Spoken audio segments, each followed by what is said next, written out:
Before the storm, you can sense a change in the air, a stillness and a shift in the light that you can't quite put into words. Our minds are the same way.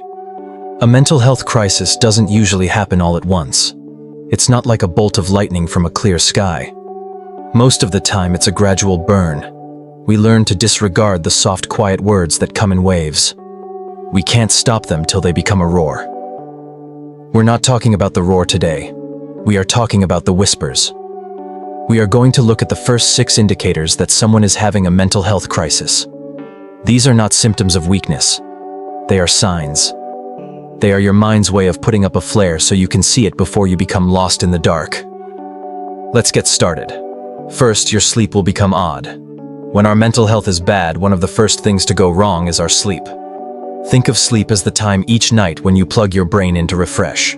If that process stops working, everything else will start to fail. There are 2 very different ways something can show up. For some, it's not being able to fall asleep or stay asleep. You are lying in bed.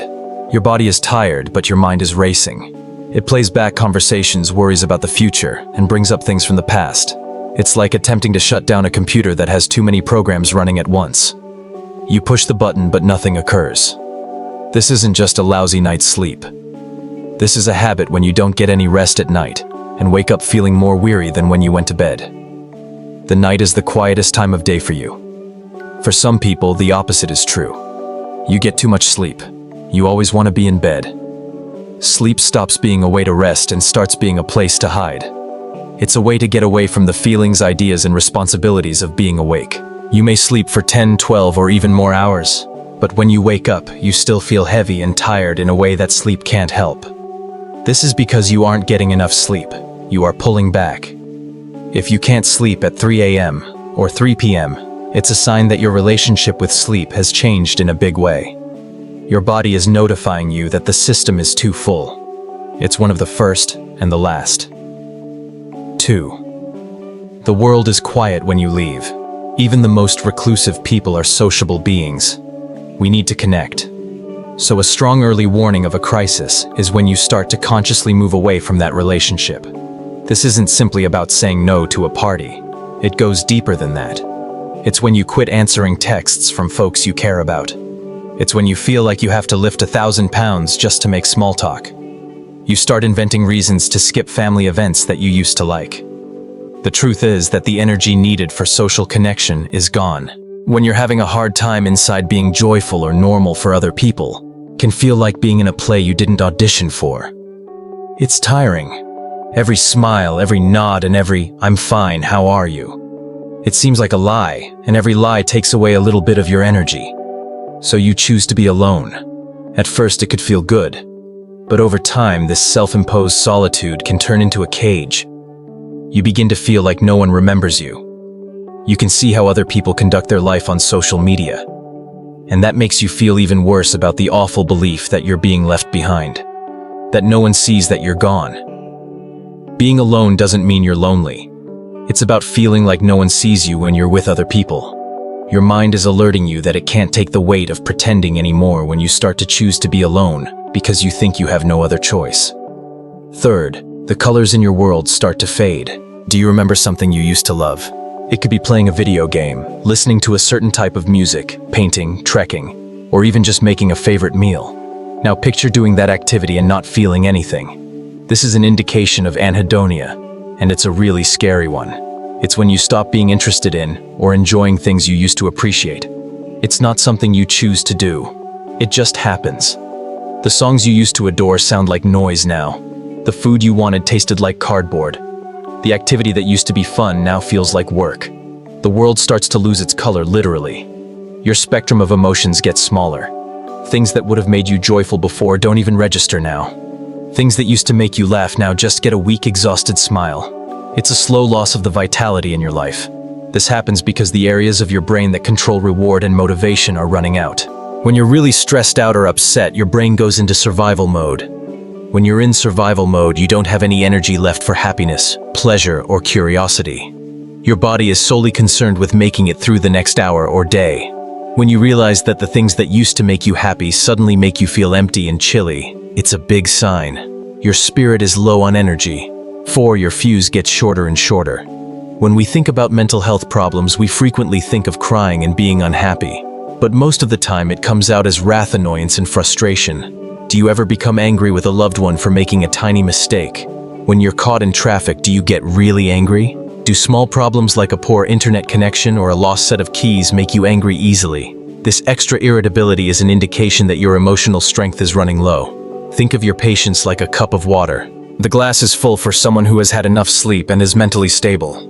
A little stress is like a few droplets of water overflowing over the edge. It's not a huge problem.